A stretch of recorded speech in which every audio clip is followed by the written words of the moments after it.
साथियों, आजकल बहुत चर्चा एलपीजी को लेकर हो रही है। कुछ लोग हैं जो पैनिक क्रिएट करने का प्रयास कर रहे हैं, अपना एजेंडा चलाना चाहते हैं।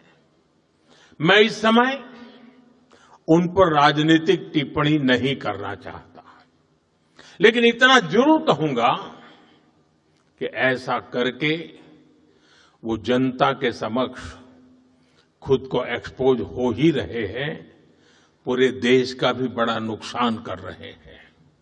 साथियों, आज युद्ध से जो ये वैश्विक संकट आया है, उसके प्रभाव से कोई देश अछूता नहीं है। कम अधिक मात्रा में हर कोई इस संकट के शिकार है। भारत भी इस संकट से निपटने के लिए कोई कसर बाकी नहीं छोड़ रही है और हम अलग अलग स्तरों पर प्रयास कर रहे हैं।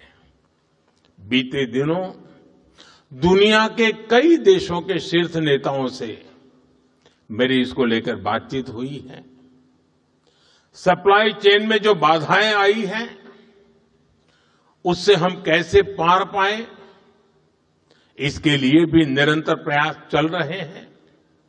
साथियों, भारत के तेज विकास के लिए अलग अलग एनर्जी सोर्सेज को बढ़ावा देना निरंतर जरूरी रहा है और इसको मजबूत करने के लिए हमने 2 स्तरों पर एक साथ काम किया है। पहला, देश में एनर्जी एक्सेस बढ़े, हमने इंफ्रास्ट्रक्चर तैयार किया और दूसरा, एनर्जी के लिए हमें सिर्फ विदेशों पर निर्भर ना रहना पड़े, इसके लिए एनर्जी सेक्टर में आत्मनिर्भरता पर बल दिया। अब मैं आपको गैस सेक्टर के ही कुछ आंकड़े देता हूं। साल 2014 तक देश में सिर्फ 14 करोड़ एलपीजी कनेक्शन थे, यानी देश के करीब करीब आधे परिवारों के पास ही एलपीजी कनेक्शन था। आज 2 गुने से भी अधिक, यानी करीब 33 करोड़ घरेलू एलपीजी कनेक्शन है। बीते 11 वर्षों में हमने अपनी बॉटलिंग कैपेसिटी को 2 गुना किया है। डिस्ट्रीब्यूशन सेंटर भी 13,000 से बढ़ाकर 25,000 से अधिक हो गए हैं। 2014 में देश में सिर्फ 4 एलएनजी टर्मिनल्स थे, 4 एलएनजी टर्मिनल्स। आज इनकी संख्या भी बढ़कर 2 गुनी हो गई है।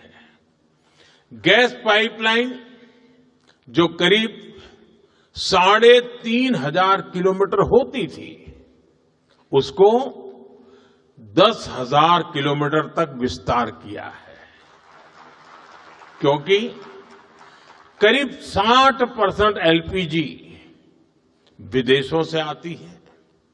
इसलिए देश के बड़े बड़े पोर्ट्स, वहां पर इंपोर्ट टर्मिनल कैपेसिटी भी बहुत बढ़ाई गई है। साथियों, साल 2014 से पहले तक देश में सिर्फ 25-26 लाख घरों में ही पाइप से सस्ती गैस यानी पीएनजी की सुविधा थी। आज ये संख्या भी 1.25 करोड़ से अधिक पहुंच गई है।